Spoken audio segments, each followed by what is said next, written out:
Salve! Mais um podcast Edu7 Atletas. Então vamos lá. Hoje a convidada é uma jogadora profissional de basquete, mas além disso ela é paralímpica da seleção brasileira. Minha amiga Paola. Oi, Paola, tudo bem? Prazer, seja bem-vinda. Edu. Se apresenta, Paola. Quem é a Paola Klockler? É uma alegria estar aqui e poder divulgar um pouquinho do basquete em cadeira de rodas para você e para todo mundo que está assistindo também. E vamos lá. Meu nome é Paola Klockler, eu sou para-atleta de basquete em cadeira de rodas já profissionalmente há 15 anos. São 15 anos de seleção brasileira. Então aí estão 2 Paralimpíadas, 4 mundiais, 3 Parapan-Americanos, indo agora para o meu 4º Parapan-Americano. Sou medalhista nos 3 Parapan-Americanos que eu participei. E uma carreira vasta aí dentro do basquete em cadeira de rodas. E legal, Paola. E além do basquete, você iniciou em algum outro esporte anteriormente? Ou quando você viu o basquete, falou, isso aqui é para minha vida, é isso que eu quero? Como começou essa paixão pelo basquete?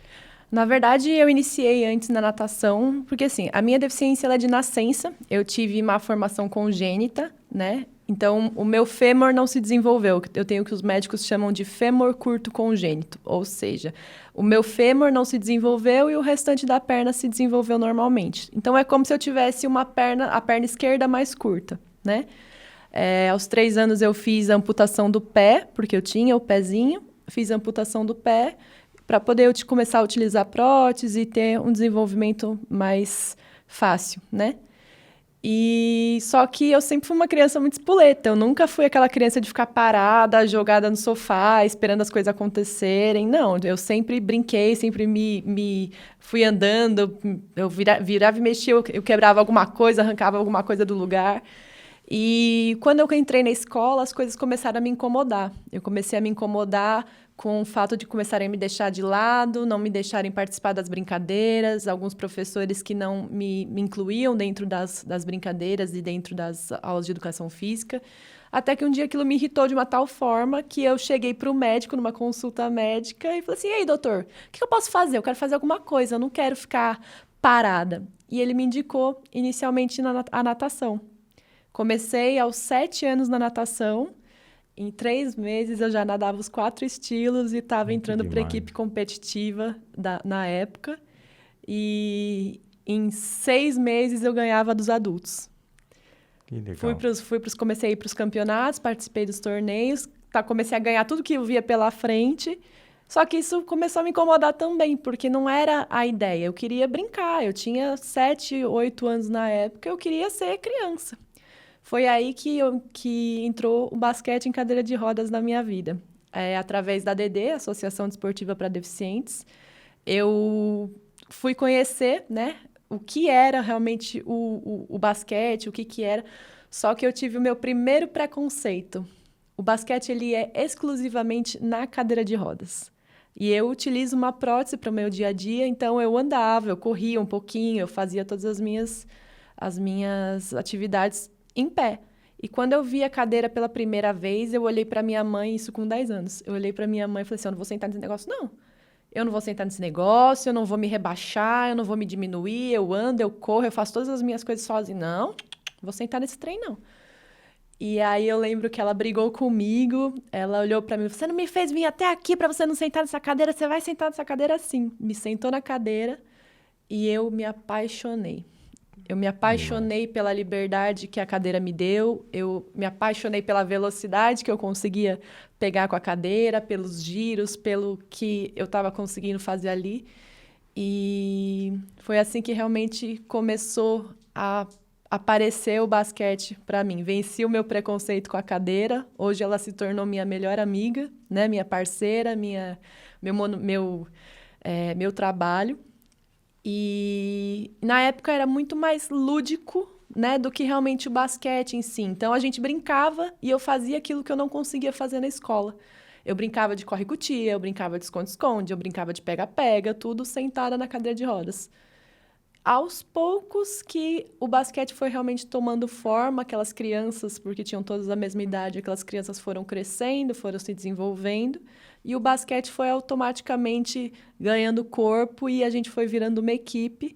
E aí fui crescendo dentro do esporte, fui depois para o meu primeiro brasileiro, em 2007, foi meu primeiro brasileiro feminino, onde eu fui vista pela seleção brasileira. E em 2009 foi a minha primeira seleção brasileira.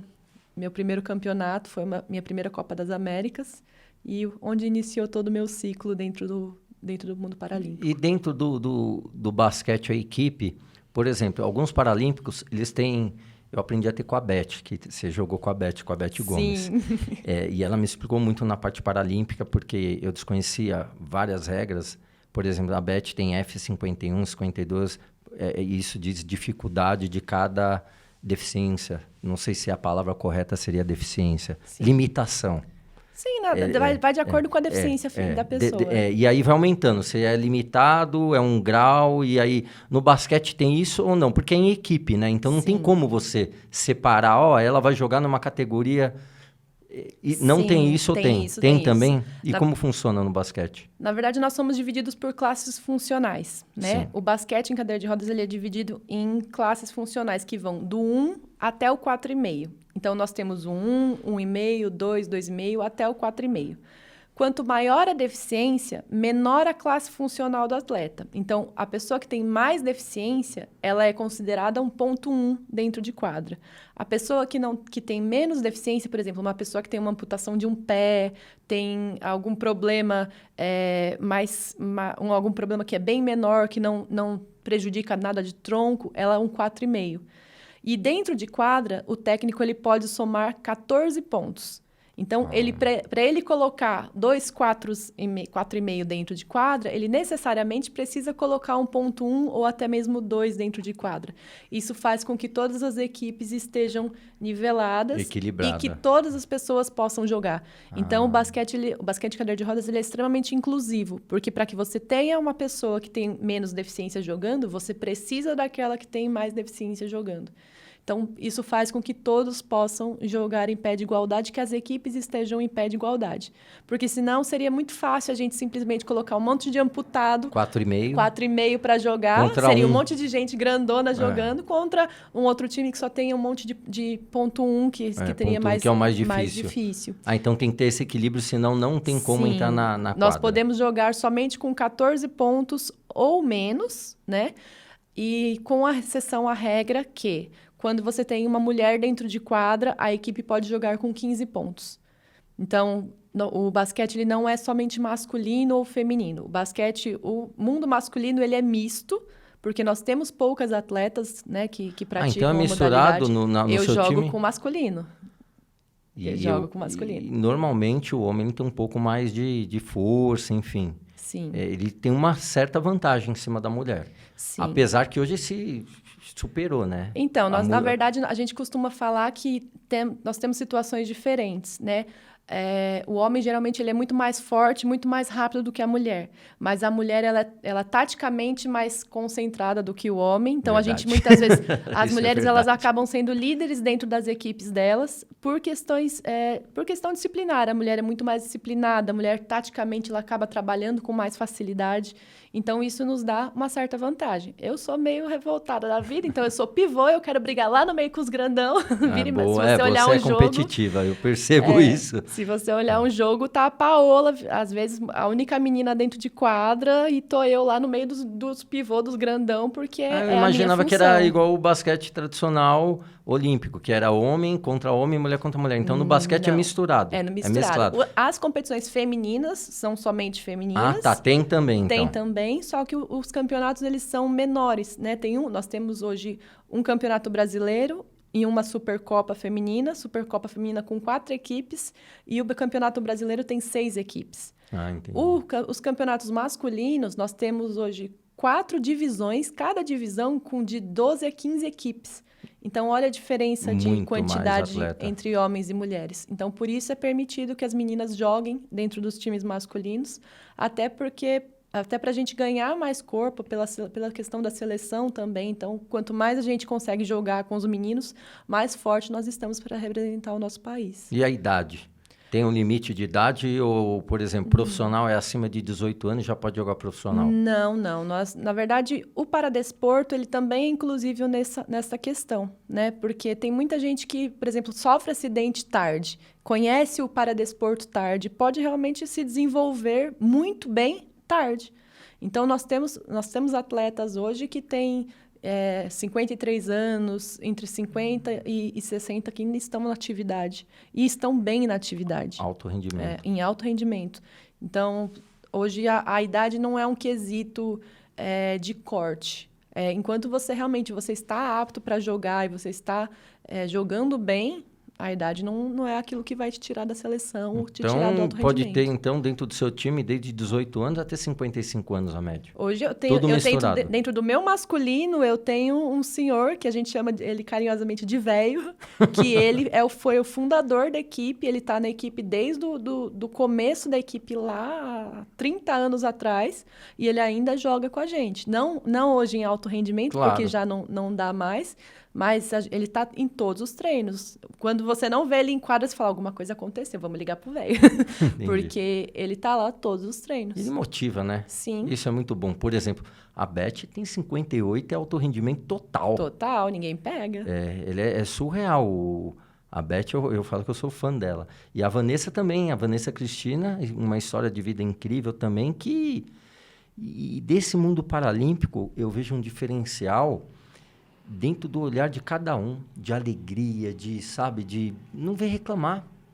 Dificilmente você vai ver uma reclamação radical de algum atleta paralímpico. Eles estão ali, não deu certo, vamos para o próximo. E sempre com a cabeça levantada. Eu acho que isso é fantástico, né? Dentro do mundo dos atletas paralímpicos. É claro que o Brasil ainda está muito longe na divulgação, na mídia. Os paralímpicos, eu vejo isso. Principalmente para captação de patrocínio. Eu sou seu agente, sou agente da Beth e das outras. Cara, elas têm uma história incrível. E eu até para dar uma palestra, são poucas pessoas que conhecem a história de vida de vocês. Sabe que eu acho que é um desperdício. Eu passo para grandes empresas, de vez em quando não tem um ponto positivo, mas é natural. Uma hora a coisa chega e no Brasil tem aquele lance que eles procuram quando está no auge. Exato. A Beth, quando ganhou Tóquio, cara, não parava a proposta de trabalhos para ela. Depois parece que as pessoas esquecem. Eu acho que tinha que dar continuidade, né, Paola? Principalmente a história de vida de vocês, de superação, de procurar sempre vencer. Sabe? Eu acho que isso é muito importante. E a Beth comentou que ela começou no basquete junto com você. Você chegou a jogar junto com a Beth? Sim, eu joguei um bom tempo junto com a Beth. Inclusive, foi ela que me ensinou muita coisa. Tenho um respeito e um carinho gigantesco por ela. É uma mulher sensacional. Quando ela foi pro atletismo, a gente sofreu muito, porque foi uma perda muito grande pro basquete. Mas realmente ela se desenvolveu muito mais, né, do que no atletismo. E hoje é uma atleta referência para todos nós. Mundial, né? Em relação ao que você falou sobre a divulgação, eu costumo falar, como é que a gente vai gostar de algo que a gente não conhece, né? Se eu não consigo passar na televisão, eu não consigo acessar a grande maioria do público, né, que eu poderia estar acessando. Quantas pessoas deixaram de conhecer o basquete, deixaram de levar seus filhos ao basquete, ao esporte, ao paradesporto, porque isso não é divulgado. Então, quanto mais a gente puder divulgar, quanto mais a gente puder passar essa mensagem adiante e, por exemplo, a Paralimpíada que foi aqui no Rio de Janeiro foi um boom para a gente. Sim. Foi sensacional. E eu confesso que eu cheguei na Paralimpíada achando que não teria público para a gente. E quando eu entrei no ginásio, lotado, chega, me arrepia. Quando eu entrei no ginásio lotado, as pessoas cantando o hino nacional junto com a gente, aquilo foi uma emoção tão grande. E não tem preço, né, que Paula? não existe você ouvir as pessoas gritando o seu nome, te apoiando, vibrando a cada cesta, cantando junto com você, pedindo, brigando com o técnico, que o técnico tem que te colocar em quadra. Isso são coisas que não pagam, são sensações de você ouvir o brasileiro te apoiando e falando assim, que nós existimos, nós estamos ali, nós estamos fazendo o nosso trabalho. Sim. E ser reconhecido pelo nosso trabalho naquele momento foi sensacional. E eu gostaria muito de poder ter esse sentimento em outros momentos da minha vida, né? Que o basquete, que o paradesporto em si possa ser mais divulgado e que as pessoas tenham realmente essa visão de que não é coitadinho. Nós não somos coitadinhos. O basquete ele é um esporte extremamente dinâmico. Tem porrada, tem queda, a pessoa cai, levanta. É esporte normal. Tem briga, tem tudo que você pode imaginar dentro do esporte. É legal você ir assistir um jogo de basquete. É emocionante você assistir um bom jogo de basquete cadeira de rodas. Então, para que as pessoas tenham essa vivência, possam ter essa vivência e possam se apaixonar pelo nosso esporte e pelos atletas que disputam. Eu acho que esporte em geral, a partir do momento que é uma atividade física, eu já sou fã de carteirinha. Para qualquer um que pratica qualquer atividade física, tanto paralímpica quanto olímpica, enfim, qualquer um, porque eu sei que não é fácil. Sim. Você atingir seu objetivo, os treinos não é fácil. Então, só de não ser fácil, você já consegue ir plantando uma sementinha e lá no futuro você vai colher isso e vai colher muito bem, porque é um aprendizado. Sim. Cada dia que você passa, você fala, hoje eu perdi, mas ao mesmo tempo eu ganhei aprendizado. Né? Cada dia que passa, eu falo, a derrota ela vai vir para todo mundo, mais cedo ou mais tarde. Mas não é uma derrota, eu digo negativa, é uma derrota de superação, de você falar, eu posso ser melhor aonde eu errei e vou evoluir com isso. Acho que o foco do atleta é isso, entendeu? Em geral, em qualquer tipo de atividade física. E os atletas paralímpicos, eu vejo assim, um potencial, e eu estou aprendendo muito com eles, tanto na corrida. Eu vejo que eu imaginava no início, quando eu não tinha noção do que era o atleta paralímpico, de repente o atleta ser paralímpico com uma deficiência física. Depois tem neuro também. Principalmente em corrida, né? Uhum. Tem a parte neuro. Aí você fala, pô, mas aquele cara tá competindo com o cara e eu não tô vendo problema nenhum no cara. Só que tem o cognitivo ali dele que não funciona muito bem, ele tem uma deficiência ali que aí se torna um atleta paralímpico, né? E o basquete também tem isso, nessa parte, de repente, a pessoa se olha sentada na cadeira, até com movimento, e tem isso também, alguma deficiência que é mínima, como você diz, o 4,5, né? Tem duas situações diferentes. Tem realmente a deficiência que geralmente no basquete acaba entrando bastante, que é a paralisia cerebral. E a paralisia cerebral, ela tem vários níveis, né? Ela vai desde de um nível mais extremo, onde dependendo da forma que a pessoa se movimenta, você identifica que ela tem uma dificuldade, uma certa dificuldade para a movimentação, até um grau que você praticamente não identifica, você só identifica em algum tipo de movimento específico que a pessoa tenha mais dificuldade. Então, quando ela faz aquele movimento repetitivo, aparece a deficiência dela, né? Assim como nós temos outros graus de deficiência, por exemplo, o paradesporto se engana para quem acha que o paradesporto ele é somente para a pessoa com deficiência. Em momento nenhum foi dito que o paradesporto ele é somente para a pessoa com deficiência. Pessoas que têm algum tipo de problema de mobilidade reduzida também podem entrar em alguns esportes do paradesporto. No basquete em cadeira de rodas, por exemplo, quando você tem algum problema grave no joelho que te impede de jogar outros esportes, de praticar outros esportes, você é avaliado para ver qual o grau dessa dificuldade que você tem. Se esse grau entrar em um certo nível, você pode disputar dentro do paradesporto, dentro do basquete em cadeira de rodas. E assim, por exemplo, no vôlei sentado também, você tem direito a ser mínimo quando você tem uma deficiência mínima ou quando você tem algum tipo de dificuldade mínima, né? Por exemplo, também as questões no joelho, calcanhar, pé, até mesmo mãos. Então, tudo é uma questão de avaliação. O atleta passa por uma avaliação e você vê se ele realmente ele está apto ou não para o paradesporto. Isso daí eu não sabia. Sim. Eu achava que era só a parte física mesmo. Não, nós temos várias situações, até mesmo a questão da paralisia cerebral. Quando ela é muito mínima, ela acaba não dando abertura para alguns esportes, mas dá abertura para outros esportes. Então, tudo vai da classificação funcional. Todo atleta no paradesporto passa por uma classificação funcional antes de dar continuidade, até para que ele se encaixe para disputar com as pessoas que têm uma deficiência ou uma característica parecida com a sua, né? É por isso que o esporte, o paradesporto em si, ele é tão diferente do esporte convencional. O esporte convencional tem uma bateria. Por exemplo, a natação tem uma bateria, livre, costas, peito. O paradesporto não, são 5, 6 baterias de cada uma, porque são várias classes funcionais. Então, imagina quanto custa fazer um campeonato de natação normal e um campeonato de paranatação. A mesma coisa, um campeonato de basquete em cadeira de rodas, onde você tem que... onde você precisa ter, por exemplo, um local onde a quadra tem que estar completamente adaptada, porque as cadeiras, elas são diferentes.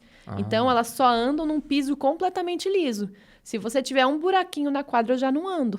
Então, a quadra tem que estar completamente perfeita para que a gente possa jogar, cada um com a sua cadeira. As cadeiras... Não pode ter um buraquinho, porque você nem enrosca, né? Aí ocasiona um acidente ali. Exatamente. Então, a quadra tem que ter um piso completamente liso. Não pode ser muito emborrachado, porque senão a gente não consegue tocar. Não pode ter nenhum tipo de água na quadra. Não pode estar úmida, porque se a quadra estiver úmida, o andante consegue correr numa quadra úmida.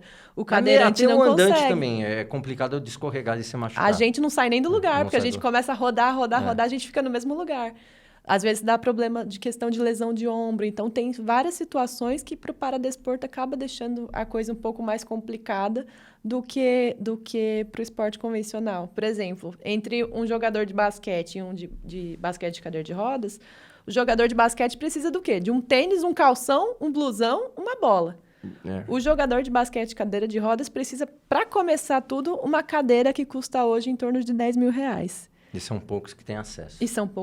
Têm acesso. Mas e aí, o governo incentiva, se de repente tem algum atleta que ele tem um dom, que ele tem a vontade, hoje tem alguém, essa parte política de incentivar, falar, não, o governo libera tantas cadeiras se surgir novos atletas. Ou não, ele tem que bancar do próprio bolso o atleta? Não, geralmente os clubes, em relação às equipes... Clube, não é nem governo, é clube. As equipes e tem os clubes, e os clubes eles acabam trabalhando com lei do incentivo ao esporte e indo por caminhos onde ele consegue acionar o governo de alguma maneira, mas isso não é fácil, não é um caminho fácil, é um caminho bem complicado e é um caminho que não é para todos. Então, tem clubes que são menores que têm mais dificuldade de fazer isso, porque para você conseguir essa verba, você tem que captar com as empresas, para que as empresas liberem o imposto, e comunicar ao governo. Tem toda uma situação para você conseguir correr atrás disso. E demora de 1 a 2 anos para você conseguir ter um valor financeiro para 1 ano. Né? Então, você tem que estar sempre correndo atrás, você precisa de pessoal pago para fazer tudo isso. Então, para algumas equipes, acabam sendo muito complicado, né? Em relação ao atleta individualmente, hoje nós temos o programa Bolsa Atleta, que é do governo federal, que ele auxilia os atletas que estão até primeiro lugar em suas competições. Então, nós temos uma categoria nacional, uma categoria internacional, uma categoria paralímpica e uma categoria pódium para os atletas individuais. Atleta de alto rendimento de categoria coletiva não entra, somente os individuais. Mas no basquete, como que é feita uma competição individual? Não tem competição individual. Mas, por exemplo, as equipes que ganham até 3º lugar no brasileiro feminino, vamos colocar o meu cenário. As 3 equipes que ganham no brasileiro feminino têm direito a pleitear o Bolsa Atleta individualmente, cada atleta tem direito a pleitear o Bolsa Atleta do governo federal. E aí a gente acaba recebendo esse valor no ano seguinte do governo federal. Se nós não ficarmos até 3º lugar, nós não temos direito a esse auxílio. E isso vai de acordo com o que vai acontecendo. Por exemplo, se eu for para o Parapan, né, a seleção brasileira feminina for para o Parapan e conseguir ficar até 3º lugar, eu tenho direito a pleitear o Bolsa Atleta na categoria internacional para o ano seguinte. E assim a gente vai fazendo todos os anos, conforme a gente vai ficando ou não até 3º lugar nas competições. E é assim que a gente que a gente realmente acaba sendo remunerado pelo esporte. Esses valores não são altos, não são valores que eu falo assim, eu consigo viver disso. difícil, Mas são né? um suporte para quem Ajuda. precisa realmente tá nessa batalha. Eu falo, hoje eu vivo do esporte, o esporte é meu trabalho, mas já são anos trabalhando com isso e vindo ano após ano, me mantendo sempre na seleção, estando nas competições mais altas para conseguir suprir essas necessidades. E mesmo assim, ainda é complicado. Eu tenho que dar graças a Deus aos patrocinadores que colaboram de alguma maneira. Por exemplo, a Jumper, que me dá a minha cadeira de rodas, que me dá todo o suporte em relação à minha cadeira de rodas, ao meu material.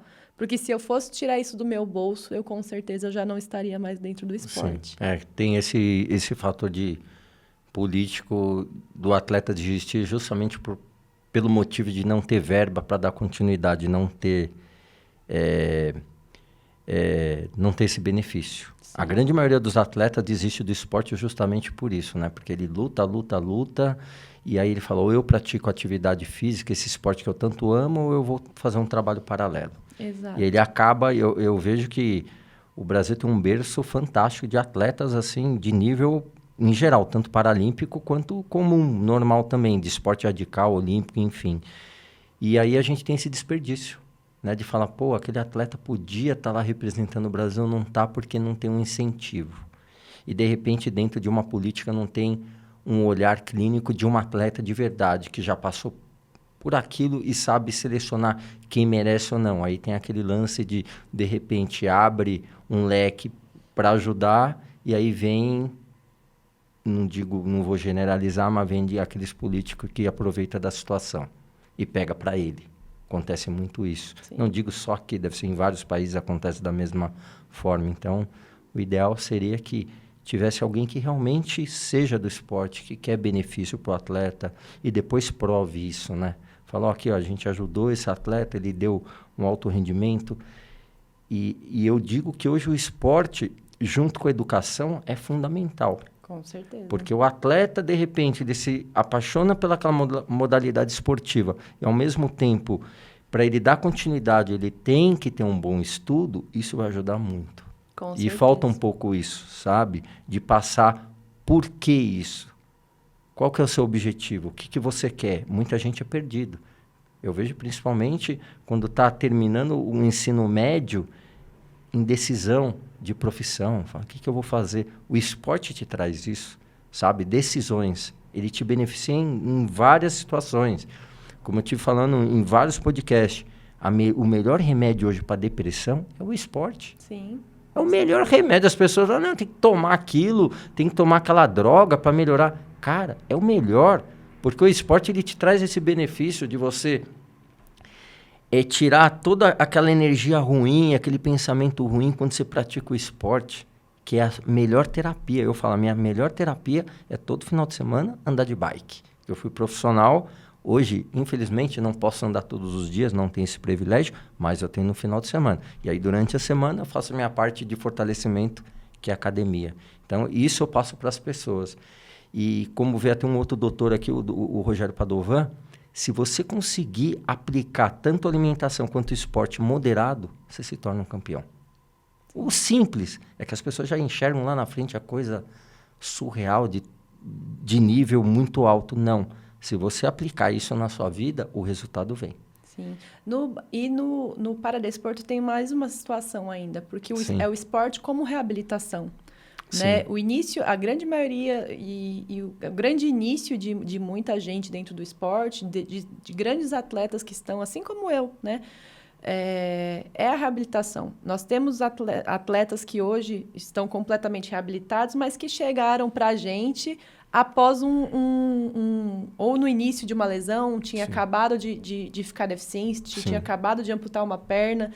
É aquela pessoa e a que vida acha... acabou, né? que acha que a vida acabou, que não vai fazer mais nada, que não vai mais viver. Gente, nós temos no clube, eu tenho vários amigos que chegaram com a mãe empurrando num cadeirão gigantesco, E viram os meninos jogando basquete. Na semana seguinte já não deixou a mãe vir, porque percebeu que tinha que vir sozinho. Começou a passar para a cadeira sozinho, começou a sair, começou a namorar, começou a ver o outro legal. fazendo. Automaticamente percebeu que conseguia fazer também.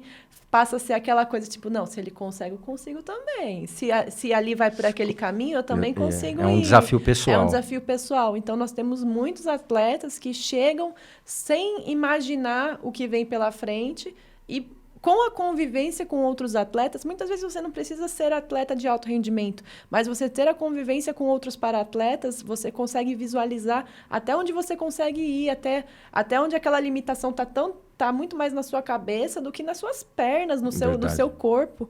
Né? Então, eu tenho muitos exemplos dentro de casa, né? Dentro da quadra, que a nossa maior limitação está aqui, tá?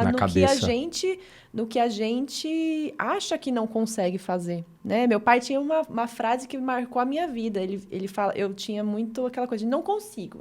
Eu era pequena, eu falava, não consigo fazer isso. Eu não consigo fazer aquilo. Eu não consigo subir escada. Eu não consigo. E aí, um dia ele se irritou comigo e ele falou assim: Paola, não consigo não existe. Cada vez que você falar que você não consegue alguma coisa, você vai ficar sem outra que você goste. Nunca mais. E a partir daí, eu mudei, eu passei a mudar a chave, e cada vez que eu falava que eu não conseguia alguma coisa, eu perdia algo que eu gostava muito, e isso me fez realmente virar a chave e falar assim, não, eu posso não conseguir desse jeito, mas de outra forma vai dar certo. O poder não é imediato, para cada um tem seu tempo. Exatamente. Né? Posso não fazer tudo igual todo mundo faz, mas do seu jeito você vai conseguir. Eu vou conseguir. Talvez eu demore um pouco mais, talvez, mas que eu vou chegar no mesmo objetivo, eu vou. É isso que é fundamental. E hoje a gente está vivendo, pós-pandemia, muito isso, né? Sim. As pessoas negativando, né? De algo que nem tentou, né? Exato. E não tem idade para você fazer o sucesso. Você pode fazer com 18 anos até com 60. Exato. E é difícil você colocar isso na cabeça, sabe? Será? Tem que trabalhar isso. O esporte, ele traz isso. Eu sou um cara, assim, extremamente chato. Todo mundo que eu paro, eu acho que todo mundo tem que fazer atividade física. Minha mulher, de vez em quando, pega no meu pé e fala, não é assim. Eu falei, claro que é. As pessoas sempre colocam um obstáculo, não tem o tempo. O tempo é igual para todo mundo. Você tem que saber administrar seu tempo. O tempo é igual para mim, para você, para todo mundo o tempo é igual. Você administra. O que você prefere? Fazer algo que te traga prazer, benéfico, que é atividade física, ou você questionar, sempre colocar obstáculo e nunca fazer isso. Até e sempre colocar problema. Chega uma hora que o tempo realmente acaba, né? Acaba, aí já não tem mais. Aí quando você vê, você já não... Tudo que você poderia ter feito para ter mais tempo lá na frente... Na frente, acabou. É igual quando alguém fala que vai começar a dieta, ou vou começar a treinar. Eu irei começar tal dia. Não, comece hoje. Você não precisa programar lá na frente para fazer a coisa. Começa devagar, no seu tempo, mas hoje. Não deixa para amanhã.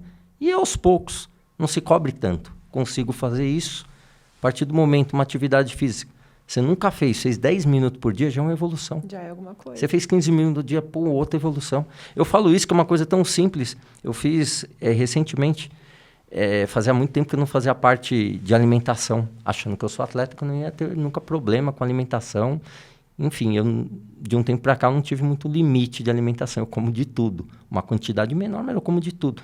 E aí eu fui fazer um teste e meu percentual de gordura estava muito alto.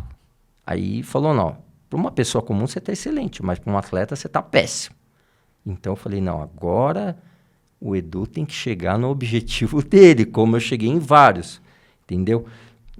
Estou me reeducando a parte de alimentação, beber mais água, tirar o açúcar, porque o açúcar é um vício. Sim. Ele coloca no alimento o açúcar ali e ele mascara uma série de coisas, o açúcar, né? Então, você, de repente, nem sente o sabor daquilo ali, achando, por exemplo, um café com açúcar. Um café é um açúcar. Quando você toma um café sem o açúcar, o sabor é outro. Até você adaptar isso, demora um tempo. Tem pessoas que não conseguem. Eu, graças a Deus, consegui. Entendeu? Então, eu vejo esse caminho, sabe? De tudo na vida você ter paciência e foco. E disciplina. Se você não tiver esse fator, você não tem uma evolução na sua vida. Né? É difícil? Publicidade, você trabalha comigo, você sabe muito bem. Sim. Tem hora que você fala, Du, onde eu estou errado? Você não está nada errado. É o perfil, o cliente quer isso, de repente uma hora ele quer o preto, uma hora ele quer o loiro, e aí por diante. Ah, mas o que eu tenho que mudar em mim? Nada. Você tem que fazer tudo de acordo com a entrega. Você fez uma boa entrega para o cliente, é aguardar, se você estiver dentro desse perfil, desse trabalho, a aprovação virá. Entendeu? E as coisas é tudo no seu tempo. É que a gente, ser humano, quer tudo muito rápido. É verdade. Não é a gente falar, pô, como assim? A fulana pegou. É assim que funciona. Tudo tem seu tempo. Tem atletas que entram na minha agência e falam, pô, o meu amigo pegou campanha, o outro pegou campanha, pô, tá fluindo. Ah, então vou entrar no Edu lá que eu vou pegar um monte de campanha. Nossa ideia é essa. Mas não é assim que funciona. Não funciona, não depende da gente. Não depende da gente. Quantos e quantos job que eu ligo para você, Paula, você tá na edição final. Só que você tá editado, você não tá aprovada. As pessoas não entendem. Quando sai, eu odeio dar notícia ruim. De chegar e falar, pô, não rolou. As pessoas falam, Edu, me dá um feedback. Eu falo, puta, eu prefiro não dar. Eu gosto de dar notícia boa, aprovou. Pum, aí eu fico super feliz. A notícia ruim parece que eu tenho um pouco de culpa nisso. Onde que eu errei que eu não divulguei direito essa pessoa? Onde que foi a falha disso? Mas é assim. E graças a Deus a publicidade hoje evoluiu bastante. Porque antigamente, Paola, a maioria dos trabalhos de publicidade, eu estou dizendo na parte esportiva, eles não pegavam um atleta de verdade. Sim. Eles pegavam um modelo. E aí o atleta se matava, fazia a parte de dublê, de fundo, e quem levava o mérito era o modelo, porque tinha um rosto bonitinho. Isso mudou muito na publicidade. Eles querem a coisa de verdade. Claro, eu digo isso na publicidade. Claro, se você for fazer um filme direcionado a algum esporte e tem o protagonista que é o ator, dificilmente você vai pegar um ator que pratica um esporte radical e seja o melhor. Vai colocar dublê. Isso é fato. Isso é normal. Qualquer área. Você vai pegar o filme do Vin Diesel, que é o Velozes e Furiosos, que é ação o tempo todo, cara, vai ter dublê ali no meio, porque o cara não vai fazer todas aquelas cenas. Você entendeu? Uhum. Então, e na publicidade não é diferente. Só que hoje depende muito. Então, a gente tem 2 fatores de esporte na publicidade. A gente tem, quando entra uma campanha que eles pedem um atleta da modalidade, que vai veicular o nome do atleta junto com a campanha de qualquer produto, e a gente tem o fator do esporte na campanha.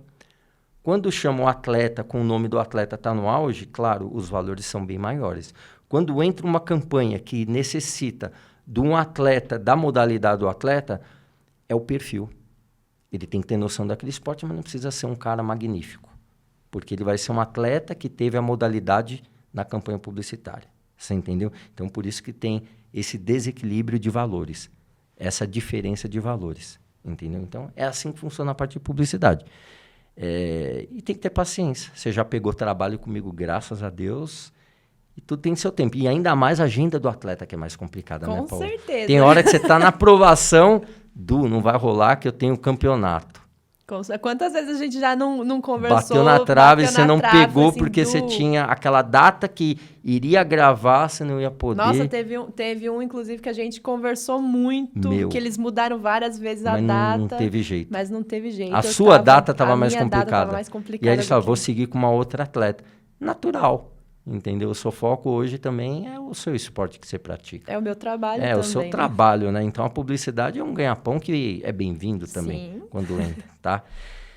Paula, a gente tá chegando no finalzinho do podcast, passou rápido até. Foi eu achei. mesmo. Desenvolve, as coisas vão andando e eu quero que você deixe uma mensagem, tanto o seu Instagram, como as pessoas irão conhecer a Paola Klockler.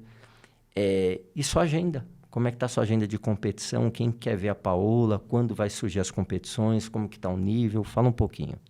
Bom, minha agenda, eu acabei de voltar do Mundial de Dubai, né?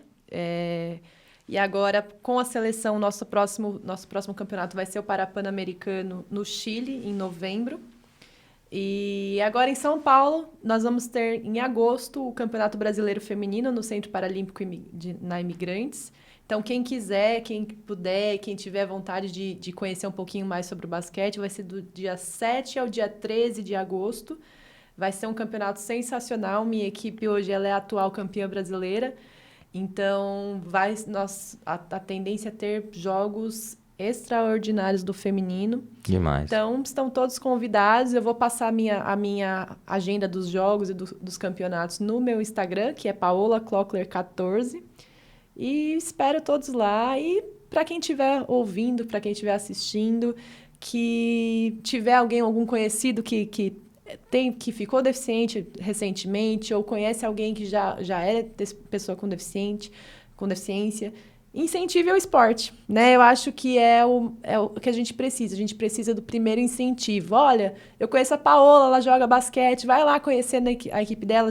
A minha equipe, As ela portas estarão abertas, então. Estarão sempre abertas. E quando Legal. por exemplo, não dá na minha equipe, eu indico para outros lugares do Brasil.